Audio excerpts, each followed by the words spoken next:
Así inicia Es Noticia, Noticia en Profundidad. Qué placer estar de nuevo con ustedes para contarles de 3 temas que son noticia que analizamos a través de la coyuntura. ¿Qué pasó esta jornada? Y profundizamos en ello con titulares. El primero de ellos es noticia a los Estados Unidos. La Asociación de Corresponsales de la Casa Blanca se une a la fuerte crítica sobre Donald Trump. Denuncian el asalto a la libertad de prensa. Otras organizaciones califican la arremetida del presidente contra 2 periodistas la víspera de amenazas a la democracia. En minutos analizamos el asunto de fondo de estas acciones. Segundo tema que es noticia, Nicaragua. Cumbre de Cancilleres del ALBA afianza la unidad en momentos que arrecian los ataques injerencistas. Les ofrecemos la entrevista concedida por el ministro de Exteriores de Bolivia a nosotros, a Es Noticia, sobre los desafíos que enfrenta el bloque regional. Y tercer tema que es noticia, Colombia, con un hecho en 2 tiempos. Uno, en las calles, con miles de personas que se oponen a la reforma tributaria que grava los productos de la canasta básica. Y en varias ciudades termina con represión y con detenidos. Ni entre los gremios, ese es el segundo tema, hay consenso sobre la llamada ley de financiamiento. Tenemos el análisis aquí en Noticia, que así comienza. Bienvenidos, bienvenidas.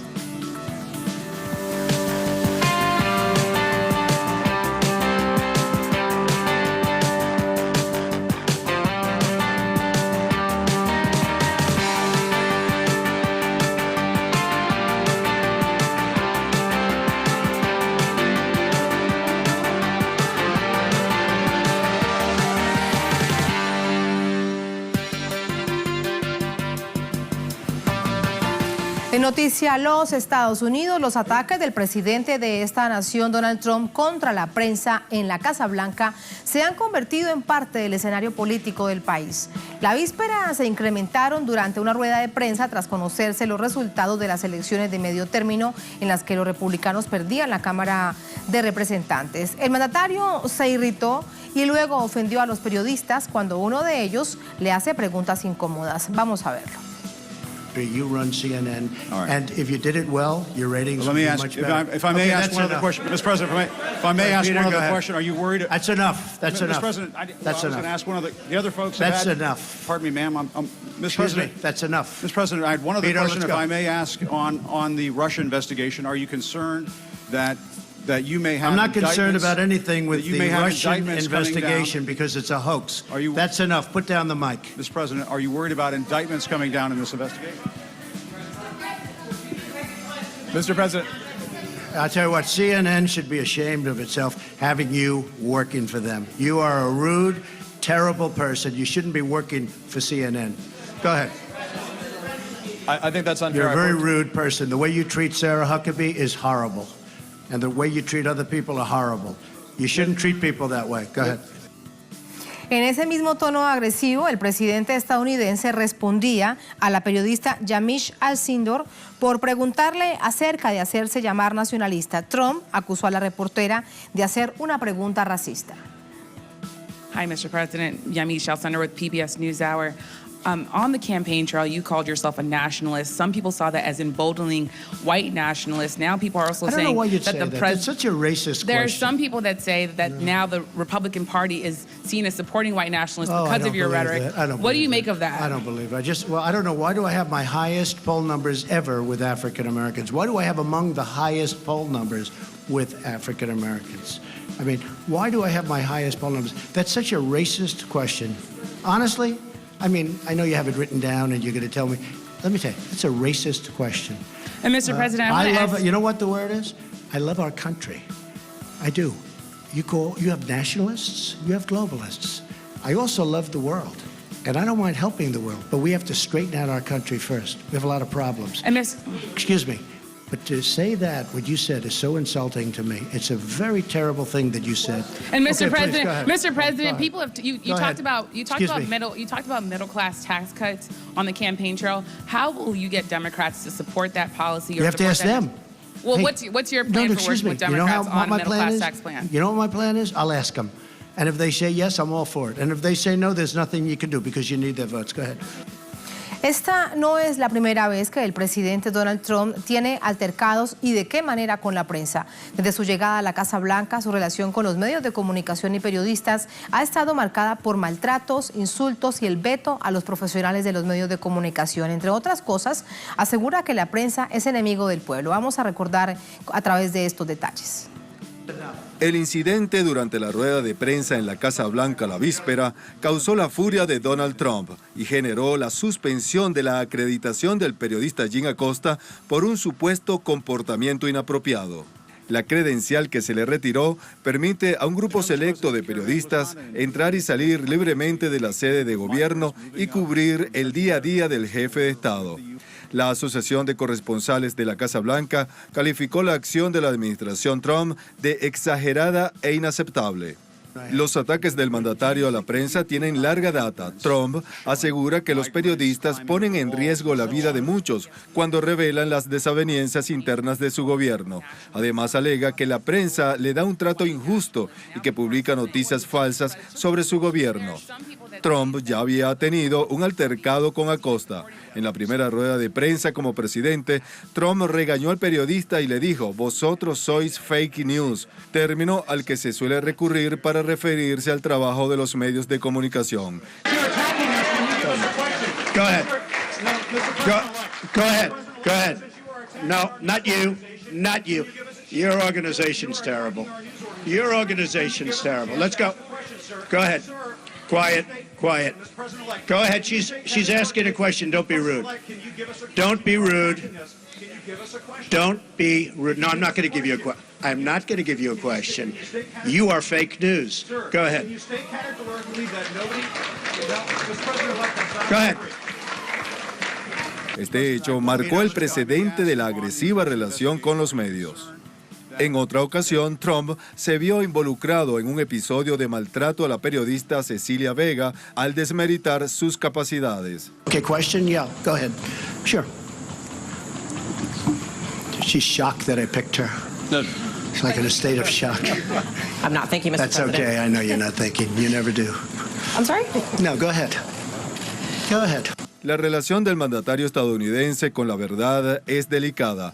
Según cifras reveladas por The Washington Post, Trump ha dicho 6.420 mentiras o afirmaciones engañosas, un promedio de casi 10 por día desde que llegó a la Casa Blanca en 2017 hasta el 30 de octubre.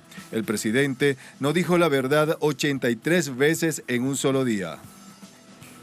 La cascada de reacciones sin duda que continúa, por eso nos vamos hasta Washington con Alina Duarte. Hola Alina, muy buenas noches.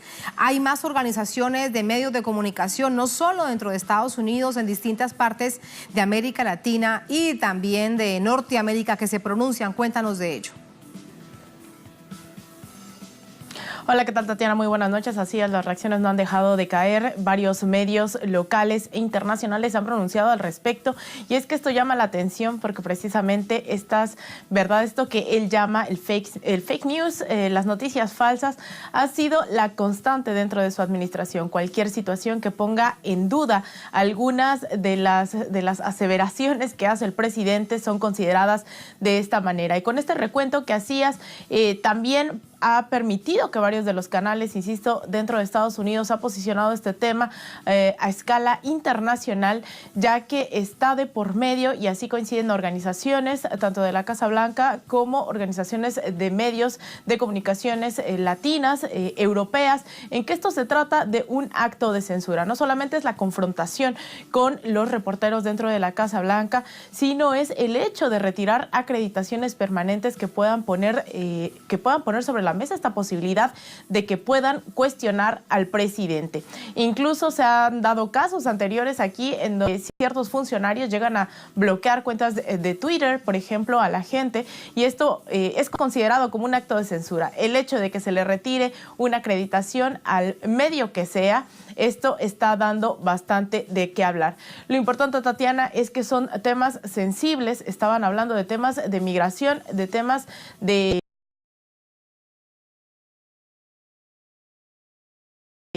CNN que a propósito de la caravana que viene de Centroamérica, pero también sobre este nacionalismo blanco que cabe destacar también a los medios. Ha aclarado, por ejemplo, en el caso de Charlottesville, en donde los supremacistas blancos asesinaron el año pasado.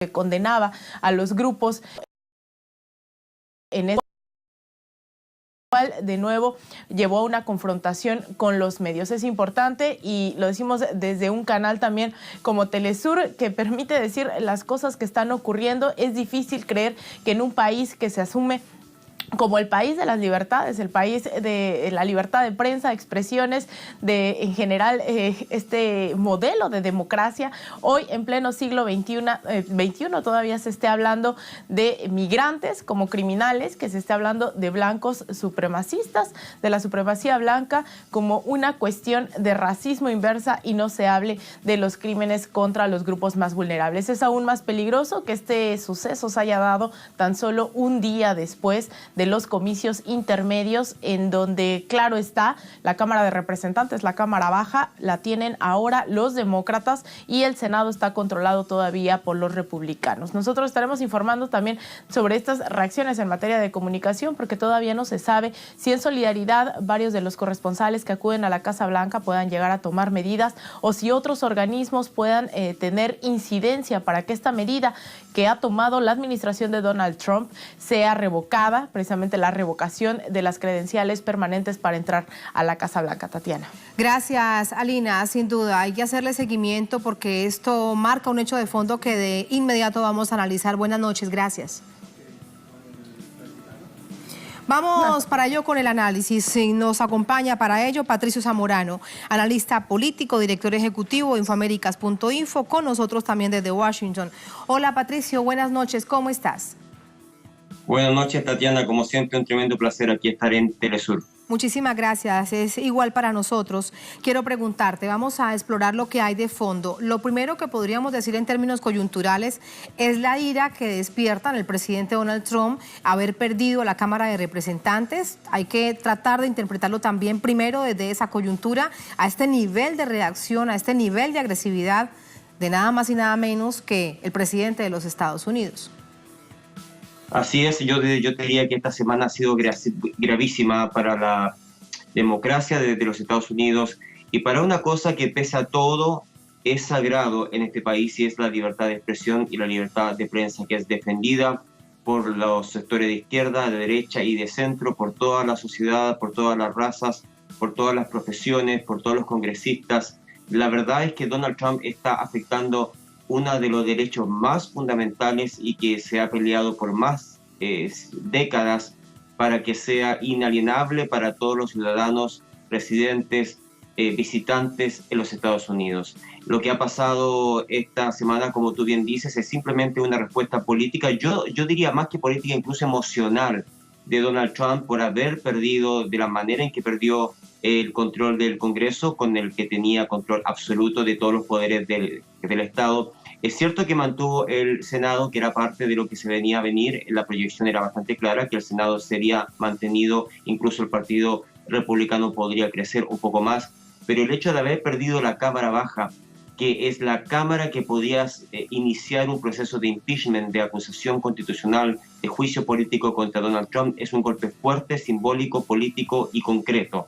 Y no solo eso, aunque no sea quizás una buena idea crear un juicio político en este momento, considerando que no se cuentan con los 2/3 de votos del Senado para expulsar a Donald Trump de la presidencia, la Cámara Baja va a reiniciar todas sus atribuciones de fiscalización frente a todos los crímenes, irregularidades y corrupción que afectan a la administración del gobierno de Donald Trump. Y en ese sentido, por ese sentido es que se explica también esta frustración el día luego de estos resultados, el día después de estos resultados, de la forma, yo diría, antidemocrática en que se comportó con los periodistas de la Casa Blanca, y que, como bien señalaban los previos reportes, no es nada nuevo, ¿no? Exactamente, no es nada nuevo, sin embargo vemos que ese nivel de agresividad aumenta con el paso del tiempo. Hay una demanda de la Organización de Escritores PEN. Se le acusa de usar el poder y la maquinaria del gobierno para castigar a sus críticos. Una demanda que ya fue de hecho interpuesta, habría que esperar en términos de investigación cómo avanza. Y de crear una atmósfera en la que los periodistas deben trabajar bajo la amenaza de represalias del gobierno. ¿Se percibe esta situación no solamente porque lo diga esta organización, sino ante cualquier hecho que incluya medios de comunicación y el presidente de los Estados Unidos? Así es, yo te diré que es una situación grave. Hay que recordar que Donald Trump, desde que empezó con su campaña presidencial, que lo llevó a la presidencia del año 2016, él ya comenzó con todo este tipo de expresiones en público, en estas aglomeraciones multitudinarias que organizó en su campaña, y combinaba al público a agredir verbalmente, físicamente a los periodistas, y los identificaba a veces con nombre y apellido, poniendo en riesgo la seguridad de esos profesionales. Hay muchos periodistas que han sido atacados, que han sido escupidos, que han sido denigrados en estas manifestaciones del propio presidente Trump. Es increíble que un presidente de los Estados Unidos ejerza incluso una identificación personal con nombre y apellido y se refiera a estos profesionales en medio de una aglomeración, poniendo en riesgo su seguridad. Tanto es así, hay que recordar que él se vanaglorió y celebró el hecho de que un candidato republicano, Greg Gianforte, atacó al periodista de The Guardian, Ben Jacobs. Y hay un proceso policial contra él, y fue acusado y fue condenado por haber atacado a un periodista. Entonces, esto es muy sensible, querida Tatiana, porque justamente el ataque que se dio hace una semana antes de las elecciones contra una sinagoga judía, donde murió más de una decena de personas, y los ataques con bomba a muchos de los líderes del Partido Demócrata, se ha identificado que era gente que se inspiró por esta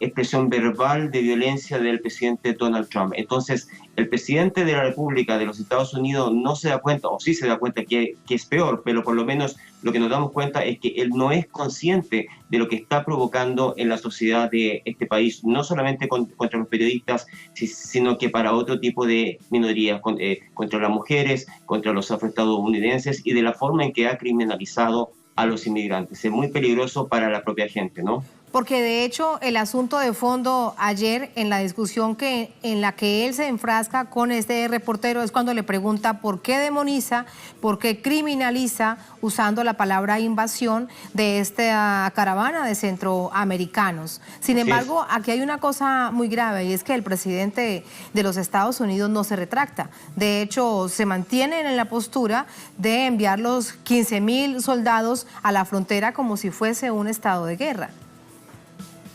Así es, y esa es una de las mentiras más increíbles que cometió durante la campaña. La mayoría de los observatorios mediáticos serios de este país han documentado, ustedes mismos señalaron la gran cantidad de mentiras diarias que el presidente de los Estados Unidos difunde a través de su propia voz, a través de Twitter o otras redes sociales, y el hecho de que criminalizara la caravana de familias que vienen a los Estados Unidos en un contexto de crisis humanitaria, y es una palabra que nunca se usó y que nunca se usará desde la Casa Blanca, porque no se asume la responsabilidad que este país tiene con el consumo de drogas por el hecho de haber alimentado guerras durante mucho tiempo, guerras civiles, internas, pero principalmente por el consumo de drogas ilegales que pasan por El Salvador, que pasan por Guatemala, que pasan por Honduras y que dejan un reguero de muerte, violencia, extorsión y mucho sufrimiento para miles de familias. Este país no se hace responsable. El presidente Trump, lejos de hacerse responsable de ese costo social, criminaliza a esta caravana de centroamericanos, miente diciendo que vienen terroristas del Medio Oriente, entre ellos envía a la Guardia Nacional para crear una sensación de urgencia, de seguridad nacional por puros fines electorales, pone en riesgo la vida de miles de personas simplemente para poder ganar la Cámara Baja que terminó perdiendo. Entonces, yo te digo, si hay un momento en que la presidencia de los Estados Unidos ha caído a un punto bajo en lo moral, ya no solo en lo político, no hay ninguna duda que han sido estas últimas 2 semanas en torno a las elecciones de medio tiempo. Es la verdad lamentable para la democracia en general de los Estados Unidos. Y el ejemplo que se envía a otras naciones del mundo, en donde comienzan a asumir presidentes con características similares, los medios de comunicación deberán estar muy, muy atentos para saber cómo actuar ante una situación de estas. Porque en el fondo, desde la perspectiva de los medios de comunicación, cuando algo así sucede, se tiende es a la autocensura, el temor para no perder la acreditación, para poder estar presente y obtener la información. Así es, y hay otro tema grave que no hemos mencionado, que no se mencionó en los reportes anteriores. El canal Fox News, que es un canal importante y que tiene en este momento los ratings más grandes de los Estados Unidos y que es de centro derecha, es un canal que hasta ahora por lo menos había mantenido la apariencia de imparcialidad. Uno de sus animadores más importantes, Sean Hannity, que es uno de los apoyadores de Trump más fuerte, que se supone que es un periodista y que se supone que es un opinólogo, pero que mantiene el carácter profesional de cubrir a la presidencia de Donald Trump, aunque digamos muy a su favor, hizo un hecho esta semana que cruzó toda la línea de la separación de poderes entre la prensa y los gobiernos y participó en el escenario junto a Donald Trump, celebrando su gobierno, celebrando al propio Donald Trump, haciendo un llamado para votar por los candidatos del Partido Republicano. Y eso fue recibido con repudio por los profesionales del propio canal, que es un canal conservador, que es un canal de derecha, pero sus propios funcionarios expresaron el repudio del hecho de que uno de sus animadores cruzara una línea que se consideraba hasta esta semana sagrada, en que los periodistas no se involucraban, trabajando desde los medios de comunicación en una campaña de manera tan absurdamente clara. Entonces, la verdad es que se ha traspasado otra línea ética importantísima y es histórico. Esto va a quedar para el resto de la historia lo que ha pasado con Fox News esta semana. Imagínate, de esto no estábamos al tanto, qué bueno que nos lo cuentas, porque se pasa a la línea de la participación política y se pierde todo aquello en términos de principios periodísticos. Me queda algo más por preguntarte para ir más al fondo del asunto general. La unipolaridad a la que pretende mantener el gobierno actual de los Estados Unidos al país y al mundo, ¿es ese también el mensaje que debe quedar claro? ¿Es el pensamiento de los Estados Unidos, en este caso del presidente Donald Trump, republicano, ultraconservador, es el que se debe imponer y si no los demás serán mis enemigos? Yo te diría que esa es la lógica, pero te tengo que decir que viviendo aquí en Washington y captando el sentimiento que está provocando Donald Trump en su propio partido, yo te diría que ese sentido de intentar crear casi un estado policial que no acepta ningún tipo de disenso, que lo va a castigar por cualquier tipo de medidas legales o ilegales, que va a abusar de los poderes constitucionales que la Constitución le da a la presidencia de los Estados Unidos, que no va a respetar los protocolos políticos y morales que se han cultivado en este país para bien o para mal en estos últimos años. Todos estos factores están provocando que mucha gente de su propio partido, el Partido Republicano, comience a mostrar signos de repudio frente a estos hechos. Hay que recordar que la pérdida de congresistas se dio también por muchos congresistas del Partido Republicano que no quisieron reelegirse, que no quisieron ser parte o seguir siendo parte de un gobierno con el que no concuerdan, no solamente desde el punto de vista político, sino que desde el punto de vista moral. Entonces yo diría que el éxito de Donald Trump es muy relativo, va hacia la baja, él se mantiene aún con un altísimo porcentaje de su reprobación, va entre un 55 y un 60%, su aprobación se mantiene en un 40%, algunas encuestas incluso bajan hasta un 32%. Entonces él tiene un costo. Esta elección y perder la Cámara Baja representó la pérdida de muchos votos indecisos e independientes que le dieron el beneficio de la duda y claramente lo abandonaron. Se dio en el caso de Wisconsin, se dio en el caso de Pensilvania, en el caso de Minnesota, todos ellos estados que le dieron la presidencia donde ganó su propio partido, y ahora el Partido Demócrata arrasó en esos 3 estados. Entonces se ve que hubo un golpe fuerte esta semana y que pese a que él quisiera imponer esta visión unilateral, como tú la llamas, yo te digo que incluso desde el interior de su propio partido se va a hacer muy difícil día a día. Veremos lo que sucede dentro de 2 años para cuando se den las elecciones presidenciales, el fenómeno real hasta dónde ha llegado. Por lo pronto, lo que sí hemos visto es que toda esta situación, pese a su imponencia, parece que realmente lo ha descolocado en lo emocional, como comenzábamos esta conversación. Gracias, Patricio, por este análisis muy interesante. Hasta la próxima. Buenas noches. Hasta la próxima. Buenas noches a todos. Muchas gracias. Así nos vamos a la primera pausa en esta emisión de Es Noticia. Al volver, Es Noticia Nicaragua. Cumbre de Cancilleres del ALBA afianza la unidad en momentos que arrecian los ataques injerencistas. Les ofrecemos la entrevista concedida a Es Noticia de Telesur por el ministro de Exteriores de Bolivia sobre los desafíos que enfrenta el bloque regional desde Managua. Ya venimos con esto y más aquí en Es Noticia.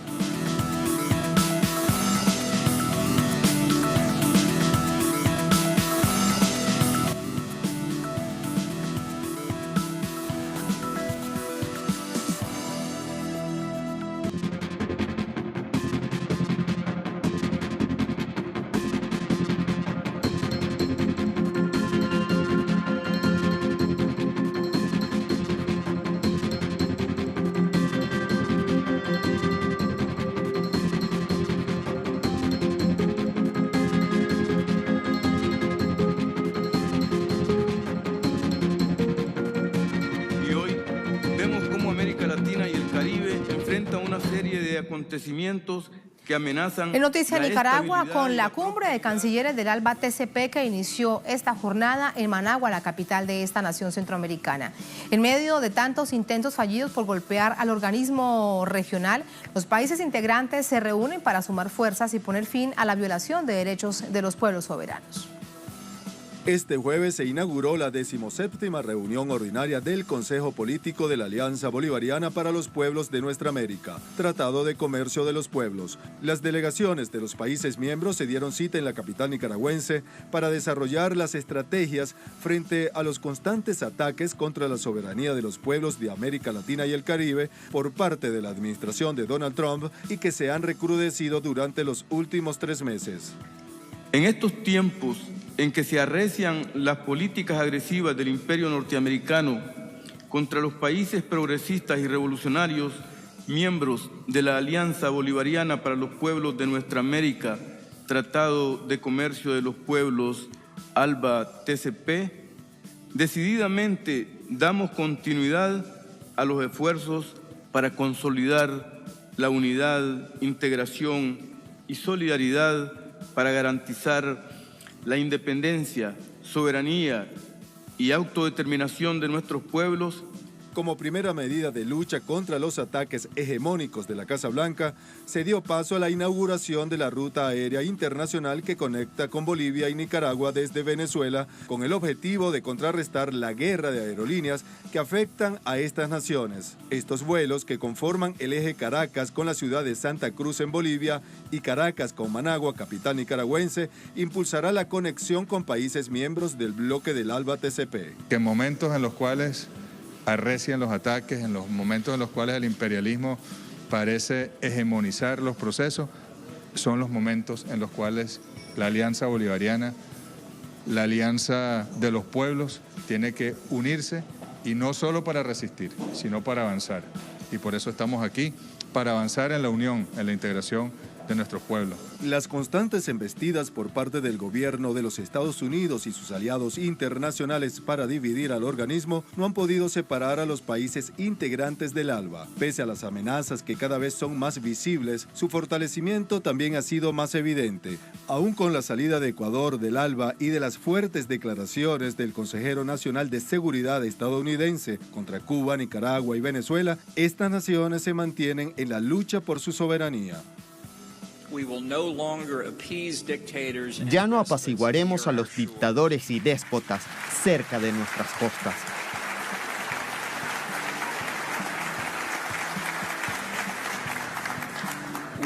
No recompensaremos a los escuadrones de fusilamiento y asesinos. Defenderemos la independencia y la libertad de nuestros vecinos. Y este presidente y toda su administración apoyarán a los luchadores por la libertad.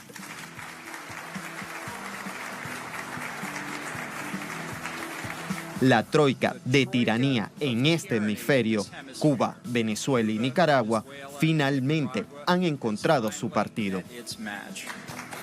El encuentro de alto nivel que finalizará este 9 de noviembre plantea las perspectivas que podrían asumirse para el año 2019. Mientras definen acciones y líneas de trabajo para los próximos años, ya han dado fecha para la cumbre de presidentes del ALBA que se realizará el próximo 14 de diciembre. Su sede aún está por definirse, sin embargo, sus acciones cada vez están más claras hacia la alianza de los pueblos. Saludamos al canciller de Bolivia, Diego Pari, que nos acompaña precisamente desde Managua. Canciller, ¿cuál diría usted es la gran noticia de esta reunión de hoy allí en esta capital centroamericana? Buenas noches.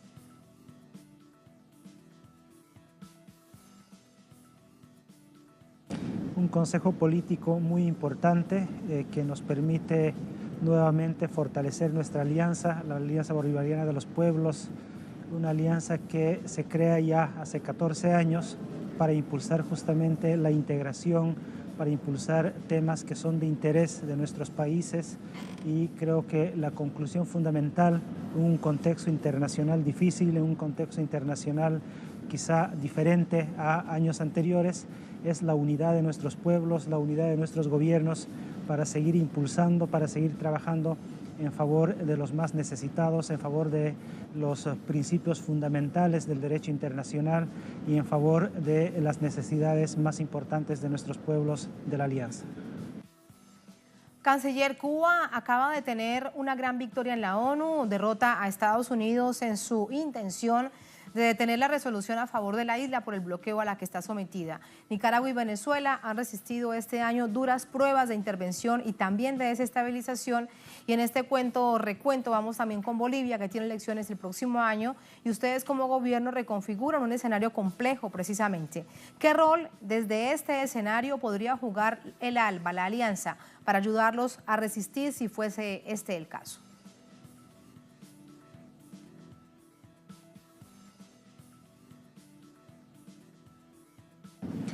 El triunfo de Cuba en Naciones Unidas, el triunfo de Venezuela y Nicaragua en sus luchas internas es una muestra clara de que la alianza está fortalecida, de que las fuerzas progresistas están por buen camino y que nuestros pueblos están decididos a defender sus grandes avances. Bolivia es un país que ha construido su Estado plurinacional con la unión de todos los sectores sociales, el movimiento indígena como base de esta lucha, y pues el pueblo está decidido a defender su desarrollo, el pueblo está decidido a defender la estabilidad política, la estabilidad económica y la estabilidad social. En ese marco, Bolivia en el año 2019 enfrentará un proceso electoral que justamente será apoyado por todos los sectores sociales, por todos los movimientos indígenas, obreros en el país, y creo que será una fiesta democrática, será una fiesta para fortalecer las actividades democráticas y participativas en el país, y será una nueva etapa para lanzar una nueva agenda hacia el año 2025. Durante años, canciller, la alianza se ha caracterizado por hacer programas de altísimo impacto en materia de salud y educación. ¿Es predecible que el ALBA vuelva a tener un dinamismo importante en esos escenarios? ¿Cuáles otros que la ciudadanía tenga más cercana?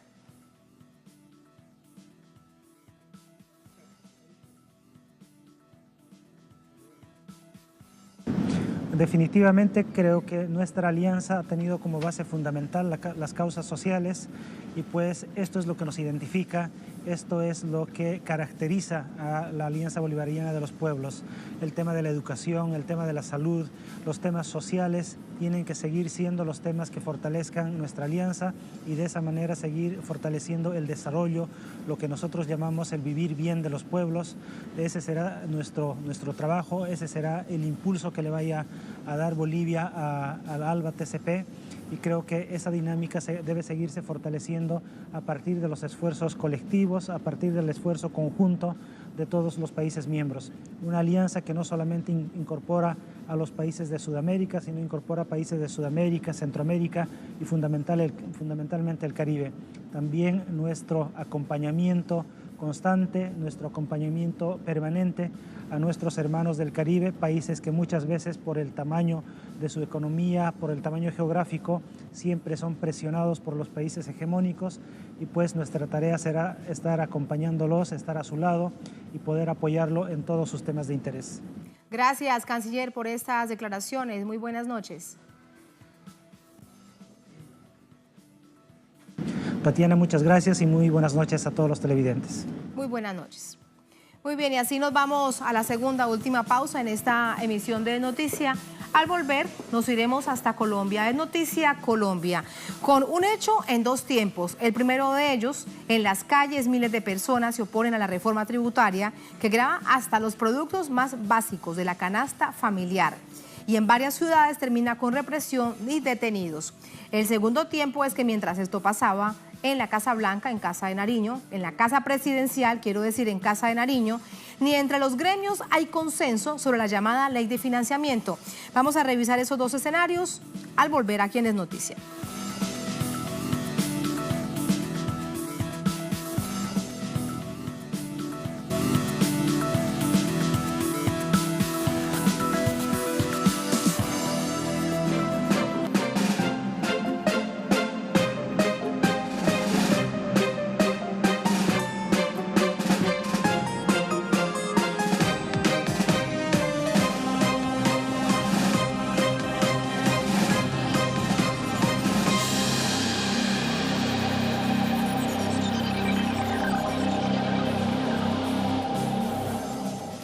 En Noticia Colombia, el rechazo a medidas económicas anunciadas por el Ejecutivo se intensifican y se expresan en las calles.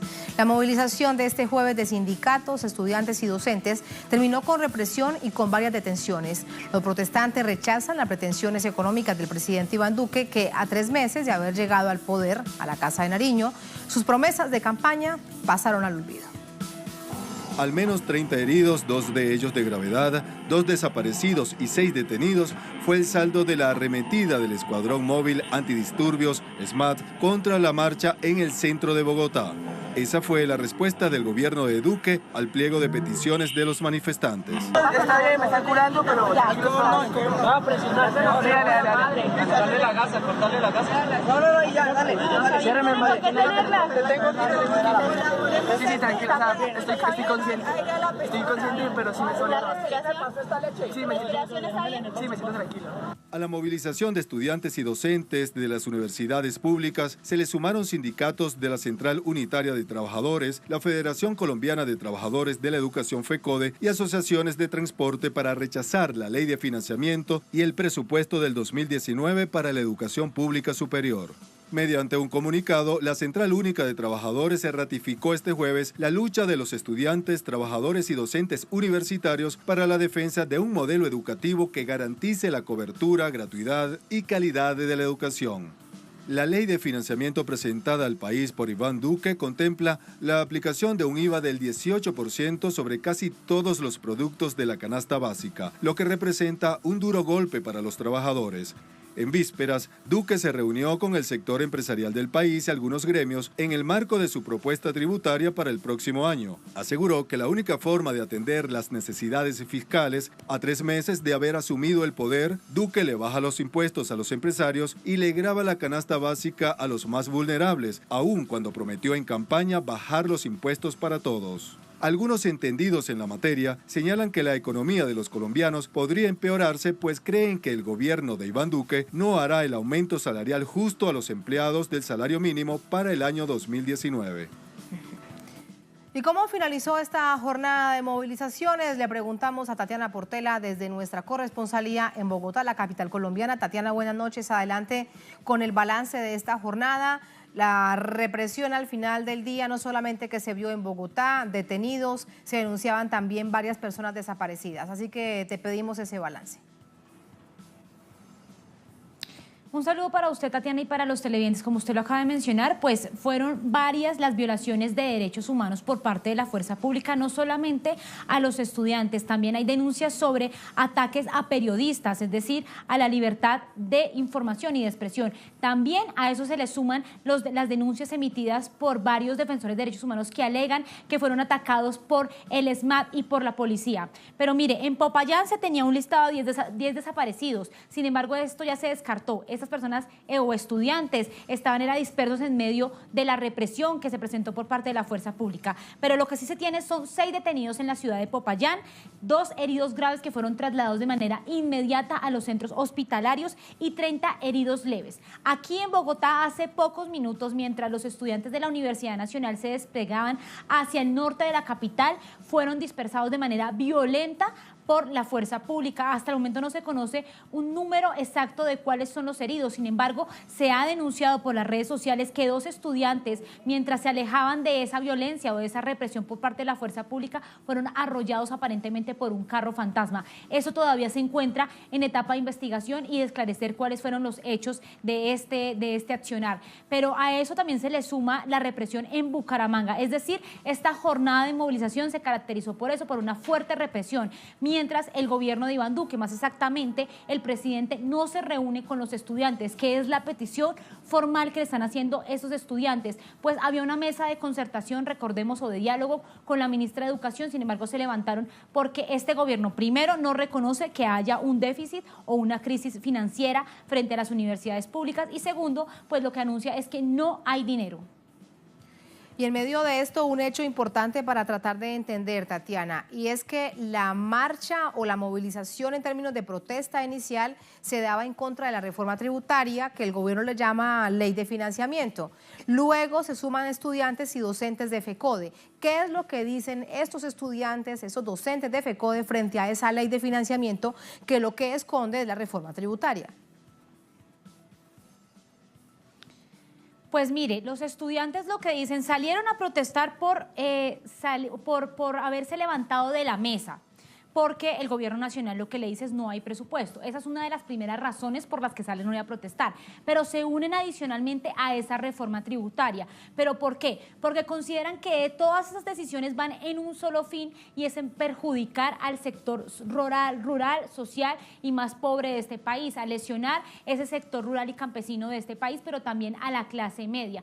Lo que han dicho, por supuesto, las centrales unitarias de trabajadores, con el sector de la salud, el sector de los estudiantes y algunos sectores políticos de centro izquierda, es que esas decisiones hay que frenarlas de manera inmediata, y por eso han convocado un gran paro nacional. El día de mañana, Tatiana, estarán reunidos todos estos sectores que hemos mencionado anteriormente para ponerle una fecha a ese paro nacional y detener esa reforma tributaria que tanto le hace daño al país, no solamente por el IVA, el incremento del IVA en la canasta familiar, sino porque esta reforma tributaria también le pediría a los pensionados aportar, le va a incrementar el IVA, y también a las viviendas, a todo aquel que tenga una vivienda y que desee en algún momento venderla, tendrá también que pagar un IVA. Decisiones que, por supuesto, para el sector estudiantil, para el sector de los trabajadores y para el sector campesino y rural, pues va enfocado en eso, en poderle sacar, mientras ellos dicen, mientras se le sube el impuesto a los pobres, se le disminuye los impuestos a las empresas.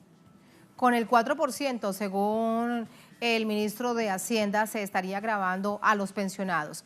Fíjate que aquí hay algo, con eso te quiero despedir, que es bastante paradójico, lo presentábamos en titulares. Mientras teníamos este panorama con las movilizaciones que avanzaban con esta represión del ESMAD en distintas partes del país, en Casa de Nariño, el presidente Iván Duque convocaba a los encargados de los gremios, cada uno de sus representantes, y ni siquiera ellos se ponen de acuerdo en qué es lo mejor para el país, si es que realmente existe el déficit presupuestario. ¿Qué reacciones se encuentran en este momento con respecto a ello?